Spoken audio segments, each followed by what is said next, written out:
Joining me now is best-selling author Douglas Murray. Douglas, the Democratic National Convention is underway, and we are told the Democrats are all about joy, but inside and outside the venue, it appears that the modern left is devoid of joy. There are violent protests from a range of activists outside in Chicago, and inside the convention, we've had plenty of vitriol, including President Biden's manic rant, where he repeated many debunked lies like this. When the president was asked what he thought had happened, Donald Trump said, and I quote, "There are very fine people on both sides. My God." That's what he said. That is what he said and what he meant. That's when I realized, had listened to the admonition of my dead son, I could not stay in the sidelines. So I ran. Douglas, even Snopes has debunked this fake news, but President Biden persists with this inflammatory lie even after an assassination attempt almost saw President Trump shot dead. Why do the Democrats persist with this lie? Why are they so tied to this narrative? Absolutely. It's just one of a set of completely debunkable lies that just should have no place in politics. If people want to stop lying in politics, they should start by just not lying themselves. Joe Biden has been using this complete misquotation from what former President Trump said after the Charlottesville appalling scenes there in 2017. He has kept using this claim that Donald Trump simply said fine people on both sides, as opposed to some of the people trying to defend statues in the area were fine people. But Trump went on to say that there was no excuse for the neo-Nazis, white supremacists, and so on who were on show that day. Joe Biden has had plenty of opportunity to correct himself, but he just doesn't. He's determined to stick to the narrative. And if you look at that very strange performance of his last night, it's a complete replica of performances he's done before. He talks about Charlottesville. He claims that Donald Trump praised the neo-Nazis. He then cites his late son, Beau. And it's as if Biden knows this will fire himself up, and he hopes will fire his supporters up. It's the same thing with the Democrats trying to claim that former President Trump referred to a bloodbath coming if he comes back, as opposed to a bloodbath for the automobile industry if Kamala Harris were to get in.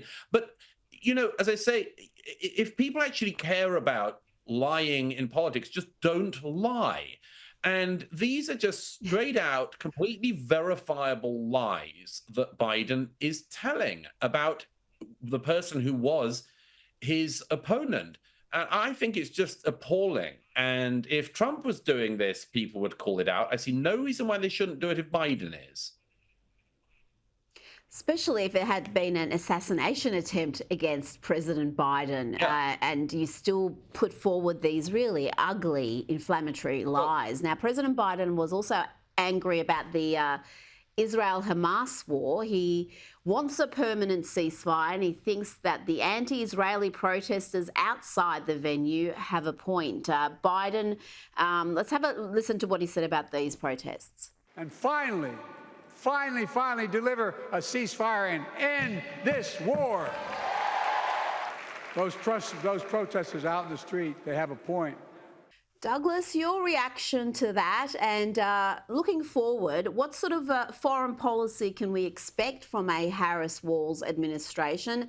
Kamala has also made it clear she does not see this war through a binary lens, to use her words. Well, I mean, again, such a bizarre performance by Biden. I mean, so angry, so sort of filled with fury, which I just can't help thinking looks completely put on. I have to say, it just looks completely staged and fake to me, that performance, as if he's trying to show there's a life in the older guy yet. But yeah, he whipped himself up to that. And then that very strange claim that people outside have a point. Well, yes, I mean, everybody wants the killing to stop. Everyone wants the war to stop. The follow-on question, the only important question is, on whose terms? Is it once Hamas has been destroyed or surrendered and given back the remaining Israeli hostages? Or is it just stop now because everybody hates killing. Well, I have to say, I mean, I'm not sure how much Joe Biden is able to think this through anymore. But I'm not sure whether Kamala Harris has much of an ability to think it through either. I mean, the banalities that come from these people outside the DNC in Chicago this week, by the way, which include people flying Hamas flags and wearing Hezbollah uniforms, which, by the way, as prescribed terrorist organizations ought to be an offense in the United States. But let's park that for now. If he thinks they have a point, well, why doesn't he say to them that if you want to free Gaza, the best thing to do is to free Gaza from Hamas? Why doesn't he correct these people? Because what he has realized in the last year, and what I think Kamala Harris, if she does become president, will realize very fast is these kinds of protesters are not going to stop with a little bit of on the one side, on the other ism. They burn the American flag in the capital of DC, as well as the Israeli flag, these protesters. These are not some kind of, simply want to cause a ceasefire and stop the killing sort of Dalai Lama or, I don't know, Buddhist sort of, pacifists. Far, far from it. You're so right there. They've shown us who they are over and over again, and some politicians, some in the media refuse to see it. Now, on the issue of the economy, and it's probably the number one issue in America along with the illegal immigration crisis, you've written in the New York Post about the choice Americans face in November. And when it comes to economic policies, you argue the choice is between those who will grow the size of the economy and those who will grow the size of the state. Kamala Harris is arguing strongly that Americans should continue to march forward. Is that how you see it? Yes, of course, because in the same way that Joe Biden sees all things as being either him or the Nazis, in the case of Kamala Harris, of course, her great insight into politics is that we should go forwards, not backwards.